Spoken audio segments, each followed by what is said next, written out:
Shu Captiva'miz $6290 ga bo'lishi mumkinmi? Albatta bo'lishi mumkin, faqatgina hushyor bo'lib tursanglar bo'ldi. Ayrim bir payt bunaqa narxlarni o'zimdan ishonmay qolaman-da. To'g'ri, ishonmasliginglar mumkin, lekin million foiz haqiqat-da.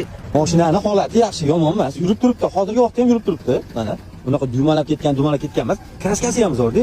Kraskasi pashti tozatsam ham bo'ladi. Mana shu uch qilinganligini hisobiga shu ayrim bir detallari bilsanglar sepiladi. Buni ustakalarimiz ham o'zi juda yaxshi biladi. Lekin mashinani texniki ayrim bir ishlari bor. Salon holatlariga kelamiz. Salon holatlari yomon emas. Yurib turgan mashina-da. Mana naktiyalar qo'yilgan. Tabloda 97 ming turibdi. Adashmasam bu melda o'zini paradiga 300 mingdan oshiqroq ekan. Mana holatlari yomon emas. Yuklari yo'q, adashmasam bunda yuk yo'q ekan. Mana mashinani ishlab turishi. Mashinani nimalar so'tlari bor dedingiz? Gidrokondensator bilan glishitrini rasxod bor. Maksimum 400, Maksimum 400. 400 ga bormasa ham kerak. Mashinani maksimum $400 rasxodi bor deyapti-da. Yana o'zingizlar kelganda ko'rib, gaplashib olsanglar ham bo'ladi. Adashmasam sport pul bo'lib ketyapti bu mashinalar. Mana qaranglar. Emas, xo'p. 2.4 motor bilan jihozlangan. Tagi bu mashinamizning yili 2007-yil. 3 dokumentlarni qilingan, даже 4 ga ham dokument qilib qo'ygan ekanlar. Eng qizig'i bu mashinamizning metan gazlari ham bor ekan, akalar. Yana nima kerak sizlarga?